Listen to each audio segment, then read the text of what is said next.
وہ اسی طرح کی صورتحال بنتی ہے جیسے پی ٹی آئی کے دھرنوں کے ساتھ ہوتا ہے کہ نہیں بیٹھنے دیا جاتا، تشدد کیا جاتا ہے، گرفتاریاں ہوتی ہیں. اسی طرح منظور پشتین بھی آپ دیکھتے ہی ہیں کہ ان کے لیے بھی کوئی اسپیس نہیں ہے، بلکہ ان کی جو پارٹی تھی اس کو کالعدم قرار دے دیا گیا، تو یہ بین لگایا گیا. تو یہ ساری جو ایک ایکٹیویٹی ہے اس سے یہ ظاہر ہوتا ہے کہ جی ان لوگوں کے لیے اسپیس نہیں ہے. اب جب آپ کے جو مین سٹریم کے لیڈر ہیں وہ ان رہنماؤں کو انوائٹ کریں اور وہ آ کے اس پلیٹ فارم سے جہاں پر باقی لوگ بھی ظاہر ہے تنقید کر رہے ہیں تو وہ بھی آ کے یہاں پہ خطاب کرے، تو یہ بات بھی قابل قبول نہیں تھی. اس وجہ سے اس بات کا امکان تھا کہ آج کے روز ہر کوشش کی جائے گی کہ اس کانفرنس کو بلڈوز کیا جائے. آج جب صبح تمام لوگ جو مختلف آج جنہیں خطاب بھی کرنا تھا اور شرکت بھی کرنا تھی، جب وہ پہنچنا شروع ہوئے تو انہوں نے حیران کن مناظر دیکھے. انہوں نے دیکھا کہ جی ہوٹل جو ہے اس کے سامنے مرکزی جو گیٹ ہے وہاں پر ایف سی کے اہلکار تعینات ہیں، اور ایسے بظاہر انتظامات لگ رہے تھے کہ جیسے خدا نخواستہ یہاں پر کیا کوئی ایسا کوئی امن و امان کی صورتحال ہے، یا آگے جو کانفرنس کرنے والے ہیں وہ کوئی ایٹم بم لے کے آ گئے کہ جو انہوں نے چلا دینے ہیں. تو مطلب کچھ سمجھ نہیں لگ رہی تھی کہ آخر کس بات کی اتنی گھبراہٹ ہے. اگر کوئی آ کے 4 لوگ بیٹھ کے بات کر رہے ہیں تو اس سے پریشانی کیا ہے. لیکن یہاں پر آپ کو پتا ہے کہ حکومت جو ہے وہ ہمیشہ بوکھلا جاتی ہے. اگر پی ٹی آئی احتجاج کا بھی اعلان کرتی ہے تو روڈز بند کر کے اور جس طریقے سے پکڑ دھکڑ یہ وہ تو خود ہی احتجاج کو لائم لائٹ میں لے آتی ہے اور وہ پھر سارا دن میڈیا پر سوشل میڈیا پر ڈسکس ہوتا ہے. تو آج ایسی اگین ایک حرکت جو تھی وہ حکومت نے کی کہ روکنے کی کوشش کے چکر میں پہلے انتظامیہ سے جو منع کروایا، پھر صبح ایف سی اہلکار تعینات کر دیے، اس سے وہ مزید بات جو تھی وہ ایک لائم لائٹ میں آ گئی، اس کی ہائپ بن گئی اور وہ ڈسکشن میں آ گئی کہ جناب پتہ نہیں اب کیا ہونے والا ہے، یہاں تک دمادم مست کلندر ہوگا. ادھر جو اپوزیشن رہنما تھے وہ بھی اس بات پہ ڈٹے ہوئے تھے کہ نہیں جی ہر صورت ہم نے کانفرنس تو کرنی ہے. پھر ہم نے دیکھا کہ جو اخونزادہ حسین ہے ان کی طرف سے ایک انیشیٹو لیا گیا، انہوں نے باقاعدہ کوئی سائیڈ والا دروازہ پھلانگ کے اور ہوٹل میں داخلے کی جو کوشش تھی اس کو کامیاب قرار دے دیا. اس کے بعد جناب پھر ایک سلسلہ شروع ہوا. پھر جب باقی اپوزیشن رہنما آنے لگے تو ایف سی نے یہاں پہ مزاحمت نہیں کی اور وہ ہٹ گئے سائڈ پہ، اور پھر جو باقی اپوزیشن کے رہنما تھے وہ اندر چلے گئے. اب جب وہ اندر آئے ہیں تو دیکھا تو جو کانفرنس ہال تھا، جو آسمان جہانگیر کانفرنس ہال، اس کو بند کیا ہوا تھا تالے لگا کر. تو انہوں نے کہا کہ جی ہم نے ہر صورت کانفرنس تو کرنی ہے، اگر اس ہال میں نہیں کریں گے تو ہم ہوٹل کی لابی میں ہی کر لیں گے. اور پھر یہی ہم نے دیکھے مناظر کہ جو ہوٹل کی ایک مختصر سی لابی تھی اسی کے اندر سارے لوگ جو تھے وہ جیسے تیسے بھی کھڑے تھے، کوئی بیٹھا تھا، کوئی کچھ جس بھی انداز سے شریک ہو سکتا تھا وہ شریک ہوا، اور وہیں پہ انہوں نے خطاب کرنے اور تقریروں کا سلسلہ شروع کر دیا. آج اس بات کا کبھی امکان تھا کہ اگر مارنگ بلوچ اور منظور پشتین یہاں پر آتے تو یہ ممکن تھا کہ انہیں گرفتار کر لیا جاتا. اور آج مختلف صحافی سطور کی میں نے ٹویٹ دیکھی، انہوں نے اس کو کلیم بھی کیا کہ مارنگ بلوچ سے ان کی بات ہوئی ہے اور انہوں نے انہیں واضح طور پر بتایا کہ وہ اس کانفرنس میں شریک نہیں ہو رہی. اور یہ کافی ایکسپیکٹڈ ہی تھا، کیونکہ اگر ان کی طرف سے کوئی اسٹیٹمنٹ آتا تو شاید آئیڈیا ہو جاتا کہ جی وہ لوگ شریک ہونے جا رہے ہیں، لیکن ان کی طرف سے کوئی خاموشی ہی تھی، ہمیں نظر نہیں آئی کوئی اسٹیٹمنٹ ان کی. بہرحال یہ اندازہ تو انہیں بھی ہوگا کہ جہاں پہ اس طرح کے حالات ابھی صرف انویٹیشن پہ ہیں تو پھر بعد میں کیا صورتحال ہوگی اگر وہ آ ہی گئے تو بہرحال وہ نہیں آئے. اور اس کے بعد یہاں پر جو مختلف اپوزیشن کے رہنما تھے انہوں نے پھر تقریریں شروع کر دیں. آج مولانا فضل الرحمان تو نہیں آئے، لیکن ان کی طرف سے ایک وفد نے ضرور شرکت کی، اور مولانا عبدالغفور حیدری اور جو سینیٹر کامران مرتضیٰ صاحب ہیں وہ تشریف لائے، انہوں نے بھی خطاب کیے. جمعیت علماء اسلام پاکستان سے جو رہنما تھے وہ موجود تھے. اس کے ساتھ ساتھ پھر جو قوم پرست سندھی جماعتیں تھیں ان کی طرف سے بھی ایک ریپرزنٹیشن تھی، ان کی طرف سے بھی خطاب ہوئے. وکیل کافی تعداد میں موجود تھے، آئی ایل ایف کے بھی وکیل موجود تھے، اور اس کے ساتھ ساتھ جو پھر دیگر لیاقت بلوچ صاحب موجود تھے. آج پھر محمود خانہ چکزئی صاحب اور باقی لوگوں نے خطاب کیا، عمر ایوب صاحب نے خطاب کیا، سلمان اکرم راجہ نے خطاب کیا، ان سب نے پھر خطاب کیے.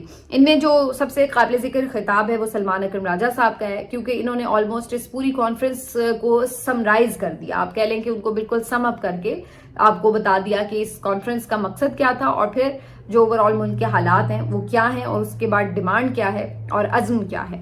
تو اس موقع پر سلمان اکرم راجہ صاحب نے یہ بات کی کہ مارنگ ہماری بہن ہے، منظور پشتین ہمارا بھائی ہے، اگر ریاست کو لگتا بھی ہے کہ وہ لوگ قومی دھارے میں نہیں ہیں یا ان کی سیاست جو ہے وہ پاکستان کے ساتھ الائن نہیں کر رہی ہے، تو ایون دین ہمیں یہی کرنا ہے کہ ہمیں ان کو اپنے قومی دھارے میں شامل کرنا ہے، ہمیں ان کی بات سننی ہے، ان کو اپنے ساتھ بٹھانا ہے، ان کے ساتھ بیٹھنا ہے. ہمارے غم مشترکہ ہیں، ہماری جو جد و جہد ہے وہ مشترکہ ہوگی. ہم ایسے انہیں نہیں چھوڑ سکتے کہ جی وہ یہاں نہیں آ سکتے، ہم وہاں نہیں جا سکتے. تو یہ تو ہم عملی طور پر کیا کر رہے ہیں؟ پھر پاکستان کی فیڈریشن کہاں ہے؟ اگر ہم یہ چیز سوچ لیں کہ جی ان کو ہم نے یہاں نہیں آنے دینا، ان کی بات ہی نہیں سننی، تو پھر آپ سمجھ لیجئے کہ بلوچستان سے ایک بڑا جو ہجوم ہے، ایک بڑا جو عوام کا ریلا ہے، وہ اس وقت مارنگ کے ساتھ ہے. وہ مارنگ ان کی آواز ہے. اسی طرح منظور پشتین جو ہیں ان کو خیبر پختونخوا کے ایک حصے کی بہت سپورٹ حاصل ہے. تو آپ کیسے اتنے بڑے لوگوں کو، جو کہ اتنی بڑی تعداد میں لوگوں کا اعتماد رکھتے ہیں، ان کو آپ کیسے نگلیکٹ کر سکتے ہیں یا سائیڈ لائن کر سکتے ہیں؟ تو ضرورت اس امر کی ہے کہ انہیں اپنے ساتھ بٹھایا جائے اور ان کے ساتھ بیٹھ کر معاملات کے حل کی طرف جایا جائے.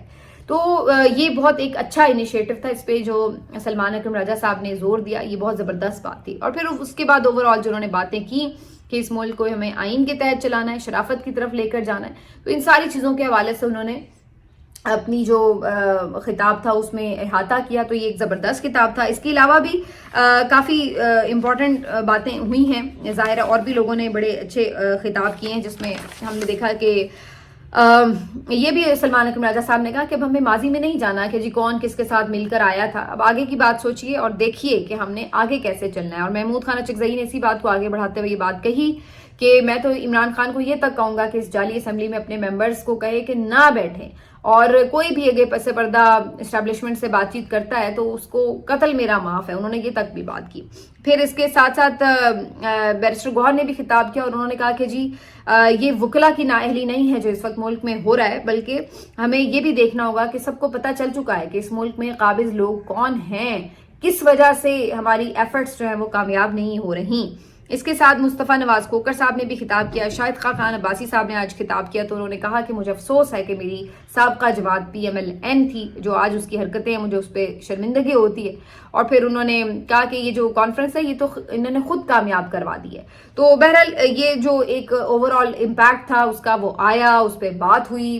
اس کے اندر لوگوں نے اس بات پہ کنسنسس ظاہر کیا کہ اس وقت پاکستان ایک نارمل حالات میں نہیں ہے، آئین معطل ہے اور آئین کو بحال ہونا چاہیے. جس کے بعد ایک مشترکہ اعلامیہ بھی جاری کیا گیا جس کے تحت یہ کہا گیا کہ جی اس کانفرنس کے شرکاء ان باتوں پر متفق ہیں. ان کے نکات کیا ہیں؟ ایک تو یہ کہ ملک میں آئین کی بالادستی ہی تمام بحرانوں کا حل ہے اور یہ کرنا ہی ہوگا. اس کے ساتھ ساتھ دوسرا نقطہ یہ تھا کہ 8 فروری کے جو انتخابات ہیں وہ دھاندلی شدہ تھے اور ان انتخابات کی وجہ سے ہی ملک بحرانوں کا شکار ہے. اب یہ دیکھیے یہ بڑی سمارٹ موو ہے جس نے بھی یہ قومی کانفرنس کا ایک آئیڈیا دیا ہے. تو اس سے اندازہ کیا ہوا کہ آپ نے وہ بات جو ہر کوئی اپنے اپنے طور پر کہیں کہتا تھا کہیں نہیں کہتا تھا، لیکن اب ہر ایک نے اس کو ایک پلیٹ فارم پر مہر تصدیق ثبت کر دی کہ واقعی یہ جو انتخابات تھے یہ جعلی تھے، یہ دھاندلی شدہ انتخابات تھے. تو یہ جو ایک بات ہے اس کو ایک طرح سے انڈورسمنٹ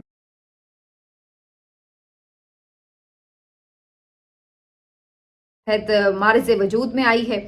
پھر چوتھا پوائنٹ یہ تھا کہ جتنی بھی آئین سے متصادم ترامیم ہوئی ہیں، جیسے کہ 26ویں آئینی ترمیم کی بیسکلی بات ہو رہی ہے یہاں پہ، ان کو ختم کرنے کا مطالبہ کرتا ہے یہ جو پلیٹ فارم ہے. اس کے ساتھ ساتھ جو انسانی حقوق کی بے دریغ پامالی ملک میں جاری ہے اس کے حوالے سے بھی بات کی گئی کہ یہاں پہ بھی اس بات کا مطالبہ کیا جاتا ہے کہ فی الفور عمل کیا جائے آئین پر اور جو انسانی حقوق کی پامالیاں ان کو ختم کیا جائے.